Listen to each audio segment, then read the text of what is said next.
In the early 20th century, the world was plunged into a conflict of unprecedented scale and devastation, known as World War I. One of the most significant and fiercely contested fronts of this war was the Cambrai front in France, where the British Army engaged in a series of operations that would shape the course of the war. As we delve into the scenes from the Cambrai front, we can see British troops donning their packs and preparing to march towards the front lines. These soldiers, many of whom were young men from across the British Empire, were bound together by a sense of duty and a determination to defend their homeland. The atmosphere was tense and anxious, but the troops were well trained and ready for the challenges that lay ahead. The march towards the front lines was a long and arduous one, but the troops were not alone.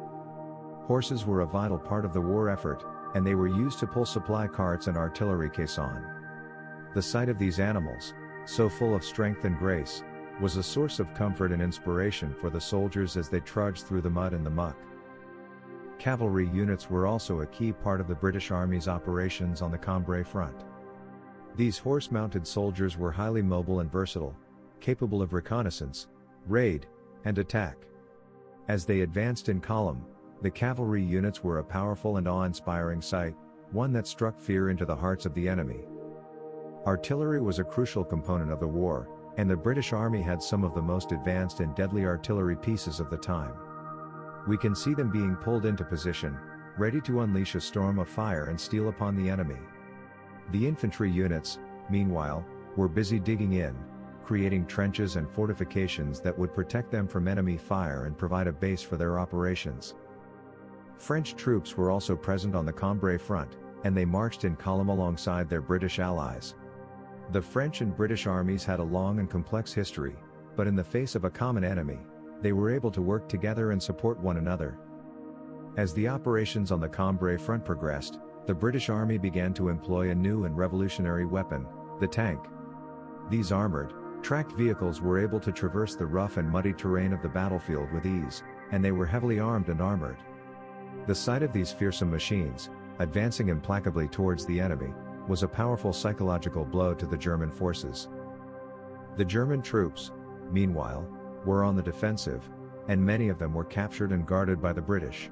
The downed German plane serves as a reminder of the fierce and intense fighting that took place in the skies above the Cambrai front, as well as the bravery and skill of the British and Allied pilots.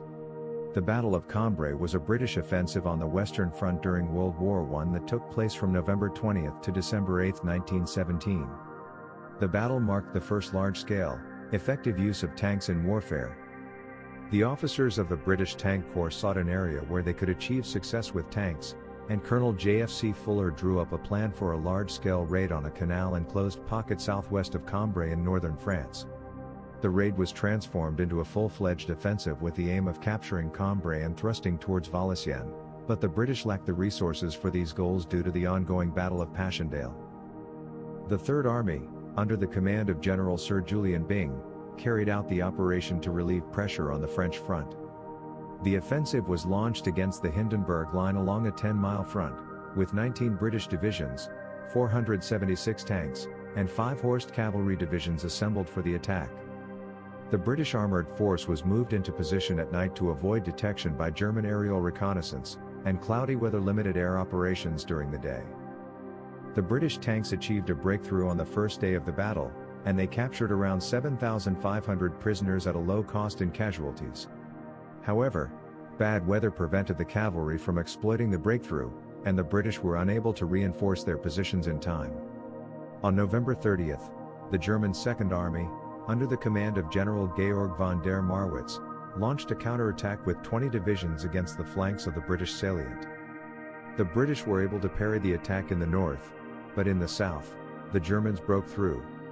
A disaster for the British was averted only by a counterattack by the Guards Division and a tank brigade. The Battle of Cambrai was a costly one, with both sides suffering around 45,000 casualties. Despite the British failure to fully exploit the potential of their tanks, the battle demonstrated the importance of armor on the Western Front.